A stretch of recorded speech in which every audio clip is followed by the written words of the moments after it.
ఇప్పుడే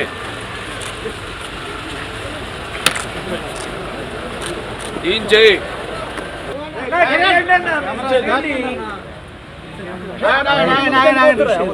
అజయ్ ఎవరు మధ్యన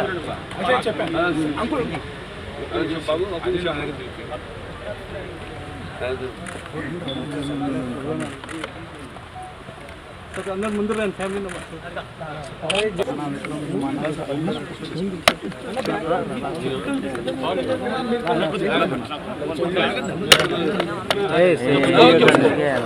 సెల్ఫీలు దిగకండి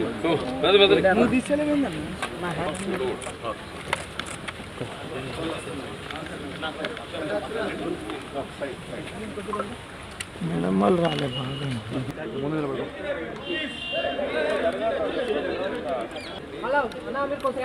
కొంచెం వెనకరండి బ్రదర్స్.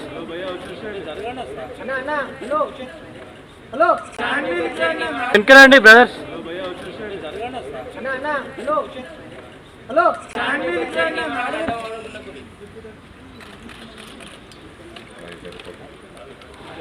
వెనకరండి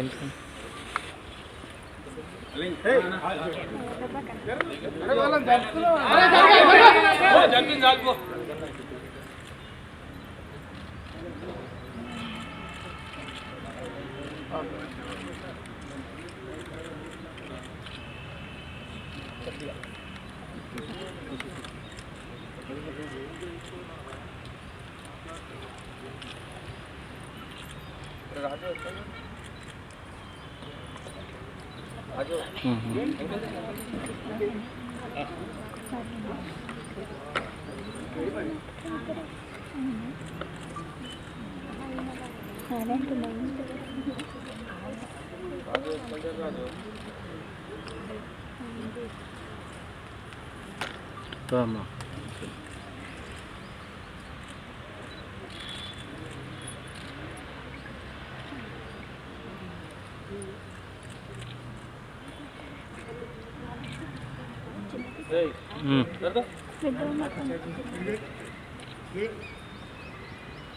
ఓకేనా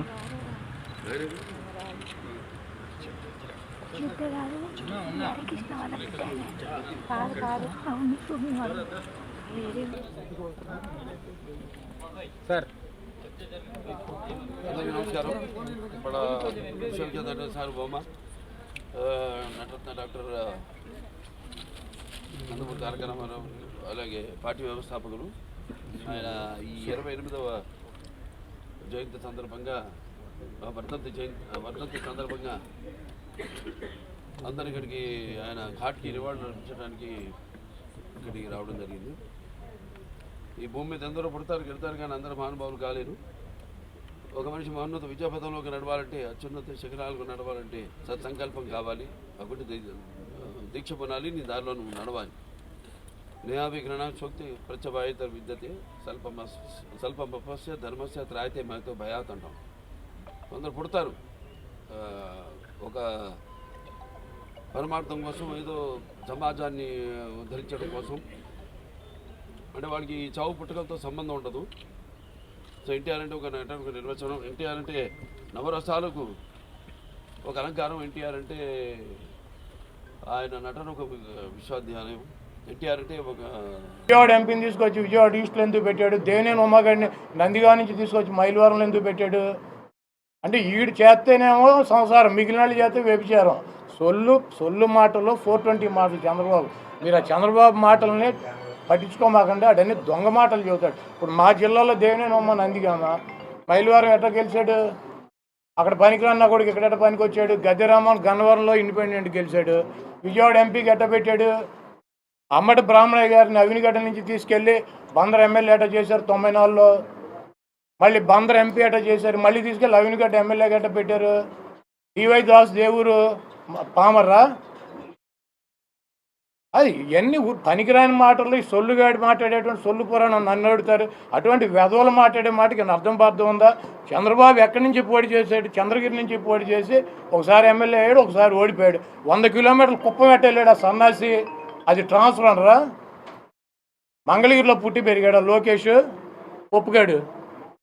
వీడేమైనా అక్కడ గోళీలు ఆడాడా, చదువుకున్నాడా, అక్కడ పుట్టాడా, అక్కడ ఏమైనా పెరిగాడా, అక్కడ ఏమైనా ఇల్లు ఉందా, ఆడి కొంప గోడు ఏమైనా ఉన్నాయా? ఆడు మంగళగిరిలో ఎట్ట పోటీ చేశాడు? బాలకృష్ణ హిందూపూర్లో పుట్టి పెరిగాడా? బాల హిందూపూర్ ఎట్టెళ్ళాడు ట్రాన్స్ఫర్ అయ్యి ఎన్టీఆర్ ఎట్టెళ్ళాడు, తెక్కలు ఎట్ట పోటీ చేశాడు, తిరుపతిలో ఎట్ట పోటీ చేశాడు, హిందూపూర్లో ఎట్ట పోటీ చేశాడు, వాళ్ళ పార్టీ అధ్యక్షుడు ఇన్నిసార్లు. నల్గొండలో పోటీ చేశాడు, కలవకుర్తిలో పోటీ చేశాడు. ఎన్ని దొంగ మాటలు, 420 మాటలు. చంద్రబాబు అనేవాడు ఒక 420 దొంగ. వాడి చేస్తే సంసారం, ఇతరుల చేస్తే వ్యభిచారం అని చెబుతాడు. ఎక్కడైనా ఎప్పుడైనా పార్టీ ఒక ఓటు బ్యాంకు, ఆ కులాలు సమీకరణ వలన ఎవరిని ఎక్కడికైనాటువంటి మార్చే హక్కు అధికారం ఈ ప్రజాస్వామ్యంలో ఒక రాజకీయ పార్టీకి ఉంటుంది. ప్రజాస్వామ్యంలో రాజకీయ పార్టీకి హక్కు ఉండటమే కాదు, మార్చినటువంటి అభ్యర్థుల్ని గెలిపించినటువంటి 100% గెలిపించినటువంటి చరిత్ర కూడా ఈ రాష్ట్ర ప్రజలు, ఈ దేశ ప్రజలు ఉంది. సోనియా గాంధీ ఎక్కడ పుట్టింది, ఎట్లలో పుట్టి ఇక్కడ వచ్చేందుకు పోటీ చేసిందని అడిగితే ఏమర్థం చెబుతారు? వెళ్ళి బళ్ళారిలో పోటీ చేసింది, ఏంటి బళ్ళారికి నీకు సంబంధం ఏంటని అడుగుతారా? యూపీలో పోటీ చేసింది, యూపీకి అమ్మాయికి ఏంటి సంబంధం? రాజీవ్ గాంధీ వెళ్ళి కేరళలో ఎందుకు పోటీ చేశాడు? ఇవన్నీ పనికిరాని మాటలు. మోడీ గారు గుజరాత్ నుంచి వెళ్ళి యూపీలో ఎట్ట పోటీ చేశాడు, కాశీలో. ఇవన్నీ ఉన్నాయి. చంద్రబాబు లాంటి పనికిరాని వెధవ మాట్లాడే మాటలు మీరు పట్టించుకుని అడిగితే ఎందుకు ఉన్న టైం వేస్ట్? కాకపోతే ఇవన్నీ ప్రతి రాజకీయ పార్టీలోనూ సర్వసాధారణంగా జరిగేటువంటి మార్పులు చేర్పులు. అదేవిధంగా వైఎస్ఆర్ కాంగ్రెస్ పార్టీలో కూడా జరుగుతున్నాయి. దీన్ని పెద్దగా భూతార్థంలో పెట్టి చూపించాలనుకుంటున్నారు. ఇప్పుడు రేపు పవన్ కళ్యాణ్ చంద్రబాబు కలిసి పోటీ చేస్తారు. 7 సీట్లు ఆయన సీట్లు వీళ్ళు తీసుకుంటారు. రేపు ఇంకొక 10 రోజులు అయితే రోడ్డు మీద పడి కొట్టుకుంటారు. అది చూడండి సినిమా.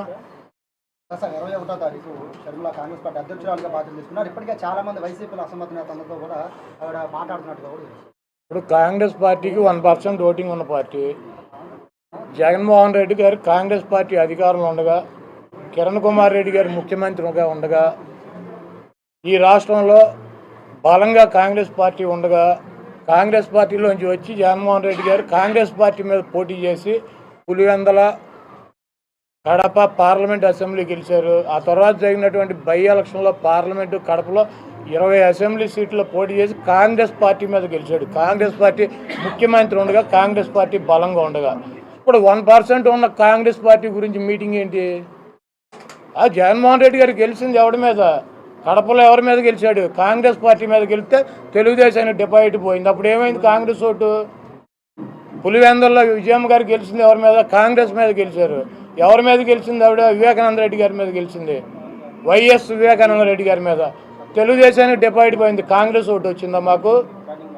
లేకపోతే నెల్లూరు పార్లమెంటు కాంగ్రెస్ పార్టీ అధికారంలో ఉండగా కాంగ్రెస్ మీద గెలిస్తే తెలుగుదేశం డిపాజిట్ పోయింది. కొవ్వూరు, ఇక్కడ రామచంద్రపురం, అదేవిధంగా ఈ పక్కన ఉన్నటువంటి నరసాపురం, ఇవన్నీ డిపాజిట్ తెలుగుదేశానికి పోయినాయి. కాంగ్రెస్ మీద పోటీ చేస్తారు. ఈ రాష్ట్రంలో మొన్న 2014-19 ఎన్నికల్లో జనసేన గెలిచింది. నరసాపురం అక్కడ రాజోళ్ళు. 3వ ప్లేస్ ఎవడు? టీడీపీ. నరసాపురంలో 2వ ప్లేస్లోకి జనసేన వస్తే టీడీపీ 3వ ప్లేస్. భీమవరం గాజువాకలో పవన్ కళ్యాణ్ 2వ ప్లేస్కి వస్తే 3వ ప్లేస్ డిపాజిట్. ఈ రాష్ట్రంలో ఏ పార్టీ పుట్టినది, కాంగ్రెస్ కావచ్చు, బీజేపీ కావచ్చు, జనసేన కావచ్చు, ఏ పార్టీ అయినా బలంగా ఫైట్ ఎత్తే 3వ ప్లేస్లోకి వెళ్ళే ముష్టిగాడు చంద్రబాబు. డిపాజిట్లు పోగొట్టుకునే వెధవ చంద్రబాబు. కాబట్టి ఎన్ని పార్టీలు వచ్చినా 4 ఓట్లు ఒక్కో పార్టీకి పోతే వీడికి కూడా 4 మిగులుతాయి. కాబట్టి వెళ్ళి మీరు చంద్రబాబుని అడగండి, సాయంత్రం వస్తాడు. అరే బాబు, కాంగ్రెస్ పార్టీకి అధ్యక్షురాలు మారారు, మనం 3లో ఉంటామా 2లో ఉంటామా, డిపాజిట్లు పోతాయని వెళ్ళి ఆయన అడగండి.